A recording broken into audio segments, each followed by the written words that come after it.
দেশ বিদেশের ব্যবসা বাণিজ্য ও অর্থনীতির সব খবর নিয়ে আমন্ত্রণ ওয়ালটন স্মার্ট ফ্রিজ বিজনেস রিপোর্টে।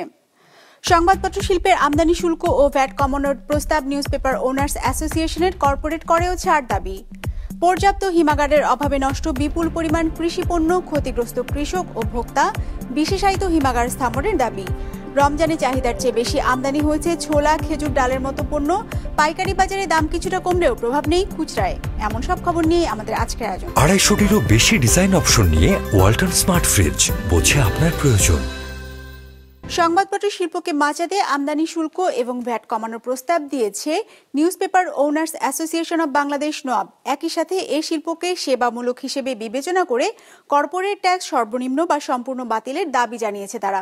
রোববার জাতীয় রাজস্ব ভবনে আয়োজিত প্রাক বাজেট আলোচনায় এসব প্রস্তাব তুলে ধরা হয় সংগঠনটির পক্ষ থেকে। করোনার সময় থেকেই চাহিদা কমতে থাকে ছাপানো পত্রিকার, বাড়তে থাকে ডিজিটাল সংবাদ মাধ্যমের কাটতি, যার প্রভাবে কমতে থাকে এই শিল্পের ব্যবসা। সেই সাথে ডলারের বিপরীতে টাকার অবমূল্যায়নের কারণে $600 নিচে থাকা প্রতি টন নিউজ প্রিন্টের আমদানি খরচ পৌঁছেছে 700-তে। একই সাথে বেড়েছে এই শিল্পের অন্যান্য পণ্য আমদানি খরচও। এমন বাস্তবতায় সংবাদ শিল্পকে টিকিয়ে রাখার স্বার্থে আমদানি শুল্ক 5 থেকে কমিয়ে 2% করার প্রস্তাব দিয়েছে news paper owners association of Bangladesh NOAB. অপ্রতিরোধ্য অগ্রগতি যেমনভাবে সংবাদপত্র শিল্পকে বিরূপ পরিস্থিতির মুখোমুখি করেছে, অন্যদিকে বিভিন্ন শুল্ক, ভ্যাট, কর্পোরেট ট্যাক্স এই শিল্পের বিকাশে বাধা হয়ে দাঁড়িয়েছে। নওয়াবের প্রস্তাব নিউজ প্রিন্টের আমদানি শুল্ক 2% করা হোক। জাতীয় রাজস্ব বোর্ডে আয়োজিত 2025-26-এর প্রাক বাজেট আলোচনায় নওয়াবের পক্ষ থেকে বলা হয়, শুধু আমদানি শুল্কই নয়, বরং এর সাথে ভ্যাট, অগ্রিম আয়কর, পরিবহন বীমা সহ বিভিন্ন পর্যায়ের করের হিসাব করলে তা পৌঁছাবে 30%। কর্পোরেট করও এই শিল্পের প্রসারে বড় বাধা বলে মনে করে নোয়াব, যার কারণে কর্পোরেট ট্যাক্স যৌক্তিক পর্যায়ে নির্ধারণ অথবা পুরোপুরি মওকুফ ও মূসক 15% থেকে কমিয়ে 5% নির্ধারণের প্রস্তাব করেছে সংগঠনটি। কর্পোরেট ট্যাক্সটা একটা বড় অন্যায়, এটা একটা জুলুম, আর কিছু না।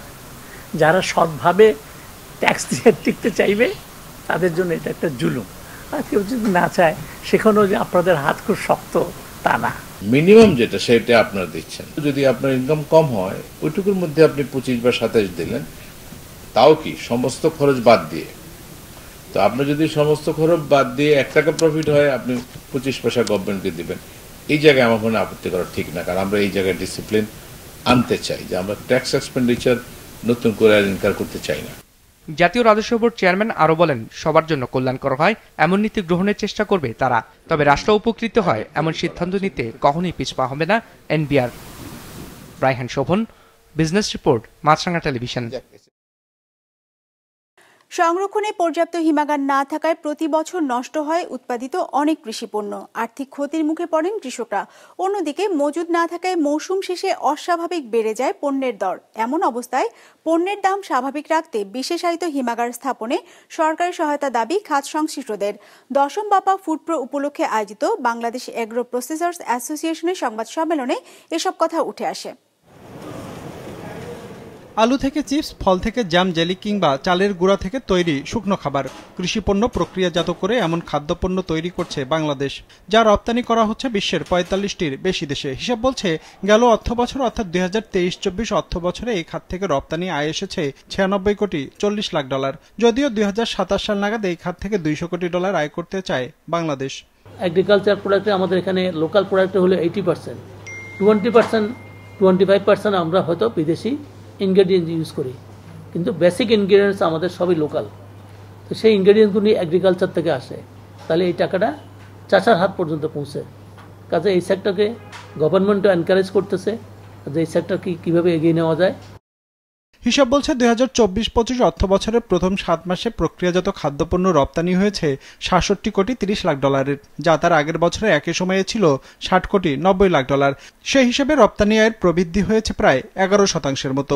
উদ্যোক্তাদের দাবি এই রপ্তানির পরিমাণ আরো বাড়বে, কেননা এরই মধ্যে 25,000 টন সুগন্ধি চাল রপ্তানির অনুমতি দিয়েছে সরকার। আমরাই কিন্তু পৃথিবীর মধ্যে একমাত্র জাতি ছিলাম যারা কিন্তু নিজেদের চাল আমরা এক্সপোর্ট করতে পারতাম না। থাইল্যান্ডের সাথে আমাদের কম্পিটিশন হবে, কম্বোডিয়ার সাথে আমাদের কম্পিটিশন হবে, পাকিস্তানের সাথে আমাদের কম্পিটিশন হবে, ভারতের সাথে কম্পিটিশন হবে।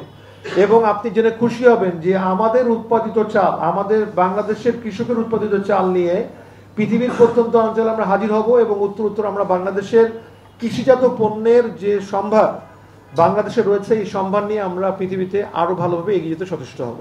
এই জন্য প্রয়োজন কৃষিতে মনোযোগ, এর জন্য প্রয়োজন কৃষির উৎপাদন বৃদ্ধি, এই জন্য প্রয়োজন সরকারের থেকে সবচেয়ে ভালো ফোকাস থাকা উচিত কৃষির উপরে। রপ্তানি আয় বাড়ার সাথে সাথে বাড়ছে দেশে উৎপাদিত পণ্যের দরও। উদ্যোক্তারা বলছেন, সম্প্রতি ভ্যাট ট্যাক্স বাড়ানোর ফলে কিছু পণ্যের দরও বেড়েছে, বাড়ানো হয়েছে হিমাগার ভাড়াও। এর ফলে কৃষিপণ্য বাজারজাত করলে উপযুক্ত মূল্য পাওয়া নিয়েও তৈরি হয়েছে অনিশ্চয়তা, যা থেকে উত্তরণে পণ্য সংরক্ষণে বিশেষায়িত হিমাগার তৈরিতে সরকারের সহায়তার দাবি জানান তারা ফুড প্রো উপলক্ষে আয়োজিত সংবাদ সম্মেলনে। স্টোরেজ ক্যাপাসিটি একদিকে নাই, আরেকদিকে খরচ বাড়ছে, তাহলে তার পণ্যটা রাখবে কোথায়? রাখার মতো যতক্ষণ পর্যন্ত এটার ব্যবস্থা ওই যথাযথভাবে সরকারি তরফ থেকে সহায়তায় আগে না আসবে, ততক্ষণ পর্যন্ত কৃষকের ভাগ্য উন্নয়নে ওইভাবে হবে না। অনুষ্ঠানে জানানো হয়, আগামী 25 ফেব্রুয়ারি থেকে শুরু হতে যাওয়া 10ম বাপা ফুড প্রোতে বিশ্বের 22টি দেশে 200-র অধিক প্রতিষ্ঠান অংশ নেবে। Ranjibul Mizan, business report, Maasranga television. আসন্ন রমজান উপলক্ষে এবার চাহিদার চেয়ে বেশি আমদানি হয়েছে ছোলা, খেজুর, ডালের মতো পণ্য। এর প্রভাবে চট্টগ্রামে খাতুনগঞ্জে পাইকারি বাজারে নিত্যপণ্যের দাম কিছুটা কমলেও খুচরা বাজারে এর প্রভাব কম। বাজার নিয়ন্ত্রণে কঠোর তদারকির দাবি ভোক্তাদের। নাজমু সাদেকের রিপোর্ট, ক্যামেরায় সাথে ছিলেন রবিউল টিপু। রমজানে চাহিদা বাড়ে ছোলা, খেজুর ও নানা জাতের ডালের, আর সরবরাহ কমের অজুহাতে কয়েক গুণ বাড়ে এসব পণ্যের দাম। তবে এবার সংকট কাটাতে আমদানি বেড়েছে এসব পণ্যের। চট্টগ্রাম বন্দরের উদ্ভিদ সংঘনিরোধ কেন্দ্রের তথ্য অনুসারে গত অর্থবছরের তুলনায় এবছর প্রথম 7 মাসে ছোলার আমদানি বেড়েছে 40,000 টন। একই সময়ে খেজুরের আমদানিও বেড়েছে প্রায় 5,000 টন, আর নানা জাতের ডালের আমদানি বেড়েছে 1,71,700 টন। ছোলা গত বছর আমাদের আসছিল প্রায় 1,50,000 টন, সেখানে এই বছর আমাদের আসছে প্রায় 1,90,000 টন। এবং ছোলার আমদানি গত বছর তুলনায় অনেক বেশি। আমরা যদি মসুর ডাল, যেটা বেশি গুরুত্বপূর্ণ, মসুর ডালের কথা হিসাব করি, গত বছর অর্থাৎ গত পুরা অর্থ বছরে মসুর ডাল আমদানি হয়েছে 4,10,000 টন। সেখানে আমাদের এ পর্যন্ত প্রায় 3,80,000 টন অলরেডি চলে আসছে। খেজুরি গত বছর এই সময় প্রায় 30,000 টন আমাদের আমদানি হয়েছে, কিন্তু ইতিমধ্যে এই বছর প্রায় 35,000 টন আমদানি হয়েছে, গত বছর তুলনায় বেশি। চাকতাই খাতুনগঞ্জের পাইকারি ব্যবসায়ীরা জানান, ভোগ্যপণ্যের আমদানি বাড়ায় এবার বাজারে সংকট তৈরি ও দাম বাড়ার সুযোগ নেই। যে ছোলা 1 মাস আগে আপনার 4300 টাকা বিক্রি হয়েছে, সেই ছোলা এখন বিক্রি হচ্ছে আপনার 3400 টাকা, 3500 টাকা। যে খেজুর গত বছর 3000 টাকা বিক্রি হয়েছে কম দামি খেজুর কার্টন, সেটা এখন বিক্রি হচ্ছে আপনার 1700 টাকায়। খেজুর এত পরিমাণ আমদানি হয়েছে যে এটা বাড়ার কোনো সম্ভাবনা নাই। রমজান পার হয়ে গেলেও এটাতে কোনো একটা প্রভাব পড়বে না। তবে খুচরা বাজারের চিত্র ভিন্ন। রমজানের পণ্যের দর কিছুটা হলেও বেড়েছে, যদিও দোকানীদের দাবি বাজার স্থিতিশীল আছে। সরবরাহ কমার কারণে 5-10 টাকা দর বেড়ে গেছে, কিছু কিছু না 5 টাকা পাচ্ছে, কিছু কিছু না 10 টাকা পাচ্ছে, আরগুলো সব স্বাভাবিক আছে। ডালের রেটে ছোলা রেটে মোটামুটি বাজারে পাওয়া যাচ্ছে, প্রাইসও মানে মোটামুটি ঠিক আছে। চনা বুট, সিরা, তারপরে খেসারি, এগুলো আদার্স যা আছে মোটামুটি সব রিজনেবল প্রাইসে আছে। রমজানে ভোগ্যপণ্যের দাম সহনীয় রাখতে প্রশাসনের কঠোর পদক্ষেপের দাবি ভোক্তা অধিকার নিয়ে কাজ করা সংগঠন ক্যাবের। সরকারের যারা নীতি নির্ধারক তাদের কাছে জানাতে চাই, অসাধু ব্যবসায়ীদের বিরুদ্ধে আগামী রমজানের আগে তাদের বিরুদ্ধে কঠোর ব্যবস্থা নিতে হবে। আজকে অসাধু ব্যবসায়ীরা আঙ্গুল ফুলে কলাগাছ হয়ে গেছে। আপনারা ব্যবস্থা নেন নাই, ব্যবস্থা না নেওয়ার কারণে বাংলাদেশ ব্যাংক কানা করে তারা ফুটো করে নিয়ে গেছে। আমরা এই অবস্থার পরিত্রাণ চাই। একই সাথে প্রয়োজনের অতিরিক্ত পণ্য কেনার ক্ষেত্রে ভোক্তাদেরও সচেতন হবার পরামর্শ সবার। Nazmul Sadiqi, business report, Maasranga television. 250-টিরও বেশি ডিজাইন অপশন নিয়ে ওয়ালটন স্মার্ট ফ্রিজ, বোঝে আপনার প্রয়োজন। পাহাড়ের বাসিন্দাদের কাছে ঐতিহ্যবাহী এক খাদ্যোপাদানের নাম নাপ্পি। রান্নায় এর ব্যবহারের তরকারি হয়ে ওঠে স্বাদে গন্ধে অতুলনীয়। পাহাড়ি 3 জেলার মধ্যে শুধু খাগড়াছড়িতেই বছরে 3.5 কোটি টাকার বেশি বিক্রি হয় এই খাবারটি। তবে এটি তৈরির প্রক্রিয়া স্বাস্থ্যসম্মত কিনা তা নিরাপদ খাদ্য কর্তৃপক্ষকে দেখার তাগিদ স্বাস্থ্য অধিদপ্তরের। প্রতিনিধি কানন আচার্যের তথ্য ও ছবিতে ডেস্ক রিপোর্ট। ক্রেতার চাহিদা মতো বিশেষ ধরনের খাদ্যোপাদান নাপ্পি পরিমাপ করে দিচ্ছেন এক দোকানি। পসরা সাজিয়ে বসেছেন অন্য দোকানিরাও।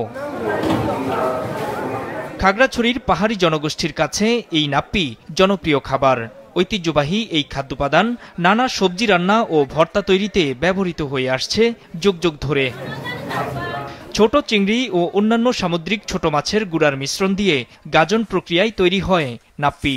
এর মাধ্যমে রান্না করা তরকারি স্বাদে গন্ধে হয়ে ওঠে অতুলনীয়, জানান পাহাড়িরা। খাবারের যে পর্যাপ্ত যে পুষ্টি আমরা ওখান থেকে পেয়ে থাকি, আর তেল জাতীয় খাবার খেলে যে পরিমাণ হচ্ছে আমাদের ঝুঁকি থাকে, সেই ঝুঁকি থেকে একটু হলেও মুক্তি পাচ্ছি বলে আমি মনে করি। এই শীতলের রান্নাগুলো এত যে অমৃত হয়, যে না খায় সে বুঝবেই না কোনোদিন। তেলের পরিবর্তে এটা আমরা খাই বেশিরভাগ, শীতল অসাধারণ। এটি একাধিক রোগের প্রতিষেধক হিসেবেও কাজ করে বলে মনে করে পাহাড়ের মানুষ। আমরা জন্ডিস রোগ থেকে এবং ম্যালেরিয়া রোগ থেকে বাঁচার জন্য খাই। নাপ্পি হচ্ছে আমাদের পাহাড়িদের প্রিয় খাবার। নাপ্পি ছাড়া পাহাড়িরা কেউ না খেয়ে থাকে না, সবাই খায়। অবশ্য একই জনপদের বাসিন্দা হলেও তাতে আগ্রহী হয়ে ওঠেননি বাঙালিরা। নাপ্পিটা আসলে ছোটবেলা থেকে আমি কোনোদিন খাইনি। এখানে আসার পরে নাপ্পি জিনিসটা নামটা শুনছি এবং দেখছি। আদিবাসী হয়েও আমি নাপ্পি খাচ্ছি না। নাপ্পি তৈরির প্রক্রিয়া স্বাস্থ্যসম্মত কিনা তা নিরাপদ খাদ্য কর্তৃপক্ষকে দেখার আহ্বান খাগড়াছড়ি স্বাস্থ্য অধিদপ্তরের। নাপ্পিটা যদি আমরা নোংরা পরিবেশে বানানো হয়, এটা বিভিন্ন ধরনের জীবাণু থাকতে পারে। এটা টাইফয়েডের জীবাণু থাকতে পারে, ডায়রিয়ার জীবাণু থাকতে পারে, আমাদের বিভিন্ন ধরনের রোগ ব্যাধি এখান থেকে সৃষ্টি হতে পারে। প্রতি বছর খাগড়াছড়িতে প্রায় 240 টন নাপ্পি বিক্রি হয় বলে জানান ব্যবসায়ী নেতা। মানভেদে প্রতি কেজি নাপ্পি বিক্রি হয় 300 থেকে 500 টাকায়। যে নাপ্পি ফসল বিক্রি হয় প্রতি বাজারে 20 থেকে 25 মনের ভিতরে 12 মাসে আসে আপনার সেল হয় 240 টনের মতো। সুতরাং ওই বাজারের মূল্য হচ্ছে আমরা 3,60 লক্ষ টাকার মতো আমরা সেল করে থাকি। কক্সবাজারে তৈরি হয় বেশিরভাগ নাপ্পি, পরে তা 3 পার্বত্য জেলা খাগড়াছড়ি, রাঙামাটি ও বান্দরবান সহ বিভিন্ন এলাকায় পাঠানো হয়। রপ্তানি হয়ে থাকে ভারতের ত্রিপুরা, মিজোরাম এবং মিয়ানমারে। নূর মোহাম্মদ, বিজনেস রিপোর্ট, মাছরাঙ্গা টেলিভিশন।